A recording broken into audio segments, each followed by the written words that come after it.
Hello everyone, and this is Ariana, aka the Melanin Nurse, and today's video will be about how to study for pathophysiology and pharmacology.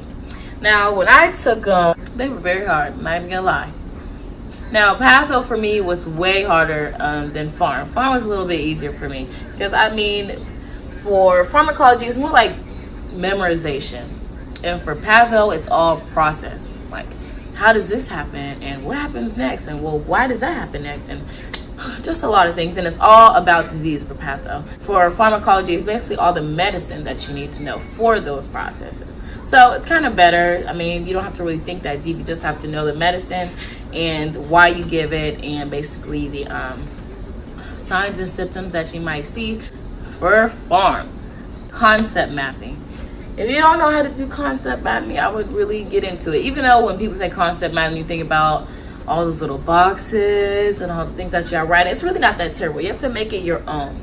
So once you do that, it won't be as terrible. After I get my PowerPoints for both of the classes, I will rewrite my notes. Because honestly, I don't like actually studying from PowerPoint notes. I will rewrite my notes and kind of go slow and make sure I actually understand the material first. So that's important with those classes. You need to actually make sure you know what you're learning about, not just looking at the slides and okay, that sounds nice. No, actually, basically, what's the word I can say?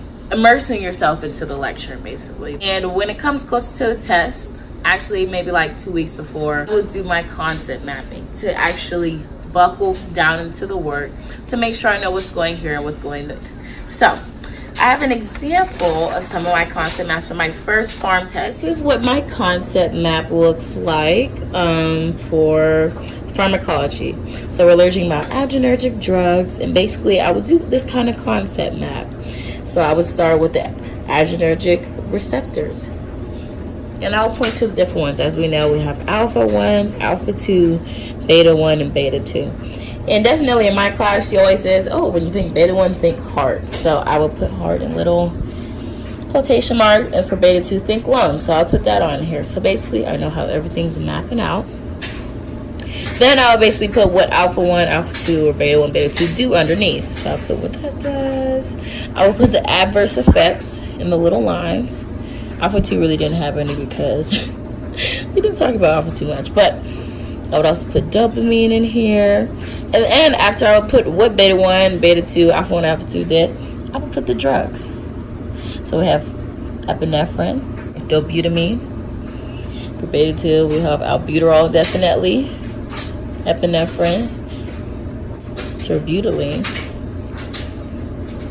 And then over here we have epinephrine again, and norepi. Then we also have phenelphrin. Then I'll put some blockers in there. So of course we have our alpha 1s, and then we have our alpha 1 blockers. I'll put the blockers in here. The indirect adrenergic antagonist, so that's another blocker, but basically it's not to a certain receptor, so it's just over here in this little spot. Then I put the beta blockers, of course, because they're not specifically for beta 1 or beta 2, they're just over here. So I put that in the little spot as well. And that's what I would put for that. So basically this is a good look at a concept map.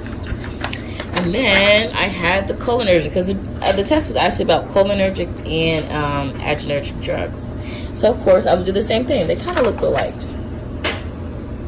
You have the arrows and everything in the boxes. And I like using colored pens. Don't come for me. I might be a little kid in that way, but I like colors. I like it looking kind of different in here. So then I'll have my cholinergic receptors. I have nicotinic M, nicotinic N.